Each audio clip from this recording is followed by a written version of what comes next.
అవకాశం ఉండదు. కానీ ఈరోజు ఆ పరిస్థితికి గాడిదకు వచ్చిందంటే ఆ గాడిద మీద ఉన్నవారు ఎవరంటే యేసుప్రభు వారే. ఈరోజు వీళ్ళ ఒక్కరోజే మీరు గుర్తుపెట్టుకోండి, వీళ్ళ పగలు ఇక్కడ జరిగిందో లేదో తెలీదు. మనకి సండే స్కూల్ పిల్లలు లేరు కాబట్టి నేను వదిలేశాను.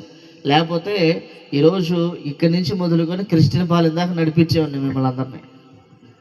సండే స్కూల్ పిల్లలు లేరు కాబట్టి, సండే స్కూల్ మన తరపున జరగట్లేదు కాబట్టి వదిలిపెట్టాను. లేకపోతే ఇక్కడి నుంచి క్రిస్టియన్ పాలెం అంతా కూడా మనం కూడా ఇలా ఉదయం తిరగాల్సి వచ్చేది. దేవుని స్తోత్రం. నేనేం చెప్తానంటే ఇవాళ ఒక్కరోజే ఊరేగించడం కాదు, యేసు ప్రభు వారిని ఇవాళ ఒక్కరోజే ఊరేగించడం కాదు. ఇది ఆచారంగా తేవద్దు, అలవాటుగా తేవద్దు. ఆయన నువ్వు ఎప్పుడైతే సొంత రక్షకుడిగా అంగీకరించావో, ఎప్పుడైతే ఆయన కుమారుడిగా నువ్వు మార్చబడ్డావో, అప్పుడు నుండి నువ్వు అంతమయ్యేంత వరకు, నీ తుది శ్వాస విడిచేంత వరకు నువ్వేం చేయాలి తెలుసా? పరిగెత్తాలి. ఎవరిని ఎత్తుకొని చెప్పాలి? ఎవరిని ఎత్తుకొని పరిగెత్తాలి? కొంతమంది చర్చికి వస్తా బైబిల్ తేటమే వాళ్ళకి నామోసి. చెప్పాలి, దీన్ని ఎత్తుకొని ఏం చేయాలి మనం? చెప్పాలి. యేసుప్రభు వాక్యమైన దేవుణ్ణి ఎత్తుకుని ఏం చేయాలి? చచ్చిపోయిందాక పరిగెత్తాలి. అనేక ప్రాంతాలు పరిగెత్తాలి, అనేక ఏరియాలు పరిగెత్తాలి. ఏమంటే గ్రామాలు, జిల్లాలు, రాష్ట్రాలు, అనేక ప్రాంతాలు మనకు అవకాశం ఉన్నంత మటుకు మనము ఏం చేయాలంట?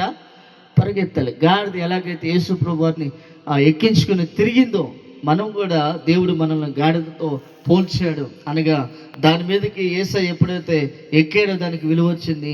యేసయ్య ఎప్పుడైతే మనలోకి వచ్చాడో, ఆయన ఎప్పుడైతే ఆయన రక్షణ మనకి ఇచ్చాడో, మనకి కూడా విలువ వచ్చింది. యేసు ప్రభువుని నమ్మనంత మటుకు ఈ లోకంలో ఎంత గొప్పవారైనా, ఎంత ధనవంతులైనా, ఎంత గొప్పవారైనా సరే, నేను మళ్ళీ చెప్తున్నాను, పరలోకంలో జీరో. పరలోకంలో జీరో. దేనికి పనికిరారు. అక్కడ వాళ్ళు గుర్తు కూడా ఉండరు. ఇక్కడ కోట్లకు పరిగెత్తుండొచ్చు, భయంకరమైన ఆస్తి కలిగి ఉండొచ్చు, కానీ పరలోకంలో మాత్రం నువ్వెవరో కూడా తెలీదు. అటువంటి వారు మాత్రం తెలీదు. అయితే యేసు రక్తంలో ఎవరైతే శుద్ధీకరించబడ్డారో, ఆయన ఎవరైతే మోస్తున్నారో, ఆయన గురించి ఎవరైతే ప్రకటిస్తున్నారో, ఆయన గురించి ఎవరైతే ఊరూరు తిరిగి, ఏరియా తిరిగి, ప్రాంతాలు తిరిగి ఎవరైతే చాటుతున్నారో, వాళ్ళందరూ కూడా రేపు పరలోకంలో గొప్ప భాగ్యాన్ని పొందుకోబోతా ఉన్నారు. దేవుని స్తోత్రం. ఈరోజు మరి ఆ గొప్ప భాగ్యాన్ని మనం కూడా పొందుకోవాలి. మనం మన ఇంట్లో వాళ్ళకే చెప్పాలి. చూస్తారా? మనం ఎవరికి చెప్పం? మన ఇంట్లో వాళ్ళకే సరిగ్గా చెప్పం. రే, మేము ప్రార్థనకి వెళ్తున్నాను, నువ్వు కూడా రా. నేను ప్రార్థనకి వెళ్తున్నాను. ఏమండి, మీ యజమానుడు కానీ, మీ కుమారులు కానీ, మీ కుమార్తెలు కానీ, మీకు సంబంధించిన వారందరూ కూడా మీరు వస్తున్నప్పుడు మీతో పాటు వాళ్ళు కూడా రావాలి. వాళ్ళకి చెప్పాలి. యేసుని గురించిన వార్త వాళ్ళకి తెలియజేయాలి. యేసు ప్రభు వారు ఎందుకు వచ్చాడో తెలియజేయాలి. ఆయన గాడిద మీద ఎక్కి రావటానికి కారణం ఏంటో తెలియజేయాలి. ఏమంటే అంత గొప్ప దేవుడు, అంత శక్తిమంతుడు ఎందుకు వచ్చాడు గాడిద మీద అంటే, ఏమంటే దాని స్థితిని, పరిస్థితిని మొత్తం కూడా మార్చాలని యేసు ప్రభు వారు వచ్చాడు. దేవుని స్తోత్రం. హల్లెలూయా. చూడండి, యేసు ప్రభు వారు తనను తాను తగ్గించుకొని గాడిద మీద వచ్చాడు. తనను తాను తగ్గించుకొని, చెప్పాలి, ఎలా వచ్చాడంట? దీనుడుగా వచ్చాడంట. దేవుని స్తోత్రం. ఎవరు చెబుతున్నారు ఈ మాట? జకర్యా గ్రంథము 9వ అధ్యాయము 9వ వచనాన్ని మనం ఒకసారి పరిశీలన చేసినట్లయితే, సియోను నివాసులారా బహుగా సంతోషించండి, యెరూషలేము నివాసులారా ఉల్లాసముగా ఉండండి. ఎలాగంట? ఉల్లాసం అనే దాన్ని మనము అంటే ఉల్లాసముగా ఉండుడి అన్నాడు. తర్వాత చెప్తున్నాడు, నీ రాజు నీతిపరుడు. చెప్పాలి, నీ రాజు ఎవరంట? నీతిపరుడు, రక్షణ గలవాడును, దీనుడై గాడిద పిల్ల మీద ఎక్కి నీ యొద్దకు వచ్చుచున్నాడు. దేవుని స్తోత్రం. ఎలా వచ్చాడంటే దేవుడు మన కాడికి దీనుడిగా వచ్చాడు. యేసుప్రభు వారు అన్ని వర్గాలకి దగ్గరలో ఉన్నాడు, అందరికీ దగ్గరలో ఉన్నాడు. అందరూ ఆరాధించడానికి తగినవాడు. అందరూ కలిసి ప్రభువుని మహిమపరచడానికి ఆయన తగినవాడు. అందుకని ఆయన దీనుడుగా వచ్చాడు. జకర్యా గ్రంథం 9:9 ఆ మాట స్పష్టంగా రాయబడి ఉంది. దీనుడే గాడిద మీద, చెప్పాలి, గాడిద పిల్ల మీద ఎక్కి నీ వద్దకు వచ్చాడట. ఆయన ఆ ప్రాంతం అంతా తిరిగాడు. అంటే సువార్త చెప్పాడు, తండ్రి గురించి చెప్పాడు, రాకుడి గురించి చెప్పాడు, రాజ్య సువార్తను చేశాడు. అంటే అనేకమైన విషయాలు యేసుప్రభు వారు చెప్పాడు. ఈరోజు ఆయన ఇలా వస్తాడని, ఇలా గాడిద మీద ఉంటాడని, గాడిద ముందు ఇలా చేస్తాడని జకర్యా చెప్పాడు, దానియేలు చెప్పాడు, కీర్తనకారుడు చెప్పాడు, ఏమండి యెషయా చెప్పాడు. చెప్పాలి, యెషయా చెప్పాడు, జకర్యా చెప్పాడు, దానియేలు చెప్పాడు, కీర్తనకారుడు కూడా చెప్పాడు. ఇక చెప్పిన వాళ్ళు చాలా మంది ఉన్నారు. అయితే ఈ రాత్రికాల సభను మనం గమనించాలి. ఈరోజు జయం ఎవరు కొట్టాలి? ఎవరు కొట్టాలి? చెప్పాలి, జయము ఎవరు కొట్టాలి? దేవుని స్తోత్రం, హల్లెలూయా. మత్తయి సువార్త 21వ అధ్యాయము ఇందాక మనం చదువుకున్నాం. 9వ వచనం నుంచి మనం చదువుకుంటే, ఇందాక దావీదు కుమారునికి జయము. చెప్పాలి, ఎవరికన్నా? దావీదు కుమారునికి జయము. ప్రభు పేరిట వచ్చువాను స్తుతింపబడును గాక. జయము. దేవుని స్తోత్రం అని కేకలు వేసరి, అంతేనా? అని కేకలు వేయుచుండిరి. చాలు.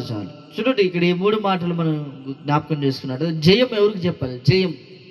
దేవుని స్తోత్రం, హల్లెలూయా. ఎవరికి చెప్పాలి? ఎప్పుడు చెప్పాలి? ఇప్పుడు సంఘంగా మనం ఒక చోట కూడుకున్నాం. సహజంగా సంఘంలో ఉన్నప్పుడు అందరం చెబుతాం, చెప్పాలి, అవునా? హోసన్నా జయం అంటాం, దావీదు కుమారుడికి జయం అంటాం, యూదుల రాజుకి జయం అంటాం, యేసయ్యకి జయం అంటాం, త్వరగా రానే ఉన్న క్రీస్తుకి జయం అంటాం. ఓకే, అంతా బాగానే ఉంది. మరి అన్యుల మధ్యలో ఉన్నప్పుడు, అనగా హైందవ సహోదరుల మధ్యలో ఉన్నప్పుడు చెప్తామా జయమని? ఇప్పుడు ఏమంటున్నా తెలుసా? జై శ్రీరామ్ అనిపోతే కొడుతున్నారు, జై శ్రీరామ్ అనిపోతే చంపుతున్నారు, జై శ్రీరామ్ అనిపోతే కాల్ చేస్తున్నారు బయట. జయం ఎవరు కొట్టాలి? పరిశుద్ధుడికి కొట్టాలి. దేవునిగా అర్హత కలిగిన వాడికి జయం కొట్టాలి. ఎవరికి పడతాడికి జయము కొట్టద్దు. ఈరోజు మంచి పని చేసిన డాక్టర్కి కొడుతున్నారు, యాక్టర్కి కొడుతున్నారు, రాజకీయ నాయకులకు కొడుతున్నారు, సీఎంకి కొడుతున్నారు, నరేంద్ర మోడీ గారికి కొడుతున్నారు. వాళ్ళకి కొట్టాలి, అది ప్రభుత్వం కాబట్టి ఖచ్చితంగా గణపరుస్తారు. చెప్పాలి, ప్రభుత్వం కాబట్టి కనపరుస్తారు. వాళ్ళు చేసిన మేలుని బట్టి వారికి ఉంటుంది ఆ సన్మానం కానీ ఘనత కానీ. అది ఆటోమేటిక్గా పుట్టుకొస్తుంది. నువ్వు చెప్పినా చెప్పకపోయినా ఆ టైంకి ఖచ్చితంగా అక్కడ జరిగేది. నువ్వు 100 చెప్పు, అరే కొట్టకూడదురా అన్నా కానీ కొడతారు, ఎందుకంటే అది అభిమానం, అది వేరే విషయం. కానీ దేవుడికి మాత్రమే జయము కొట్టాలి. ఎవరికి పడితే వారికి కొట్టకూడదు, ఎవరికి పడితే వాళ్ళకి కొట్టకూడదు. కానీ ఈరోజు చాలా మంది కొడతా ఉన్నారు బయట, ఎవరికి పడితే వాళ్ళకి జయం అన్నారు. జయం ఎవరికి చెప్పాలి? ఎవరికి కొట్టాలి? దావీదు కుమారుడా? చెప్పాలి, దావీదు కుమారునికి ఏందట? జయము. ప్రభు పేరిట వచ్చేవాడు స్తుతింపబడును గాక. చెప్పాలి, ప్రభు పేరిట వచ్చేవాడు స్తుతింపబడును గాక. మరి ప్రభు పేరిట వచ్చింది ఎవరు? చెప్పాలి, ఎవరు ప్రభు పేరిట వచ్చారు? అసలు ప్రభు పేరిట అనే మాట ఎందుకు ఇక్కడ వాడారు? చెప్పాలి, స్తుతికి ఎవరు అర్హులు? మనుషులా? చెప్పాలి, స్తుతికి మనుషులు అర్హులా? ఈరోజు మనుషులు ఘనత పొందుతున్నారు, ఏమండి, ఆ సన్మానాలు పొందుతున్నారు. ఎక్కడ పడితే అక్కడ మీరు చూసారలేదు, సభల్లో చూసారో లేదో, ముందు వాక్యమేమో కానీ, వాక్య పరిచర్య బలంగా చెప్పటమేమో కానీ, ప్రజలందరినీ రక్షణ వైపు నడిపించడమేమో కానీ, సభలు పెట్టినప్పుడు సన్మానాలు ఎక్కువ జరుగుతూ ఉంటాయి. ఎవరికి చెప్పాలి? ఎవరికి జరుగుతాయి సన్మానాలు? నేను చర్చి పేర్లు చెప్పను కానీ కొంతమంది ఉన్నారు, ఎక్కడి నుంచో స్పీకర్ను పిలిపిస్తారు, చాలా దూరం నుంచి గొప్ప స్పీకర్ని, బాగా బలంగా వాక్యం చెప్పే స్పీకర్ని, నువ్వు ఆడ కూర్చోరా బాబు కాసేపు, మేము అందరం శాలువాలు కండువాలు అన్నీ కప్పుకున్న తర్వాత, మా సన్మానాలు అన్నీ అయిన తర్వాత అప్పుడు వచ్చి నువ్వు వాక్యం చెప్పు. ఎమీలే బైబిల్ గ్రంథంలో గొప్ప గొప్ప వాళ్ళే నేల మటుకు తగ్గారు. చెప్పాలి ఎంత మటుకు? నేల మటుకు. సమూయేలు కంటే నువ్వు గొప్పవాడువా? దావీదు మహారాజు కంటే నువ్వు గొప్పవాడువా? సంసోను కంటే గొప్పవాడువా? యేసు ప్రభువు వారి కంటే గొప్పవాడువా? చెప్పాలి ఎవరికంటే గొప్పవాళ్ళు? దేనికి పనికిరాం. కానీ ఈరోజు చాలా మంది బయట ఎలాగుందంటే భయంకరంగా ఉంది. సన్మానం జరగాల్సింది దేవుడికి అండి. ఘనత రావాల్సింది దేవుడికి, మహిమ చల్లాల్సింది దేవుడికి, స్తుతి అర్పణ జరగాల్సింది ఎవరికండి? దేవుడికి, మనుషులు కాదు. ఘనత మహిమ ప్రభావాలు అన్నీ కూడా ఆరోపించాల్సింది ఎవరికి? అర్పించాల్సింది ఎవరికి? యేసయ్యకే. కానీ ఈరోజు మనుషుడు పొందుతున్నాడు. చాలా భయంకరమైన దినాల్లో ఉన్నాం. గుర్తుపెట్టుకోండి, ఎవరు ఆత్మ కలిగిన వారో ఎవరు ఆత్మ లేని వారో, ఏది సత్యమో ఏది అసత్యమో మీ కంటికి కనపడుతూనే ఉంది, చెప్పాల్సిన అవసరం లేదు. కాబట్టి మనము నిశ్చయముగా ప్రతిసారి కూడా దేవుణ్ణి స్తుతించేవారిగా ఉండాలి.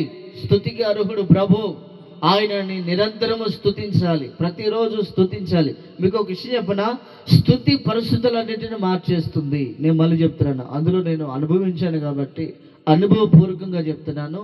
స్తుతి పరిస్థితులన్నిటినీ మార్చేస్తుంది. ఏదైతే నీకు ఇబ్బందిగా ఉందో,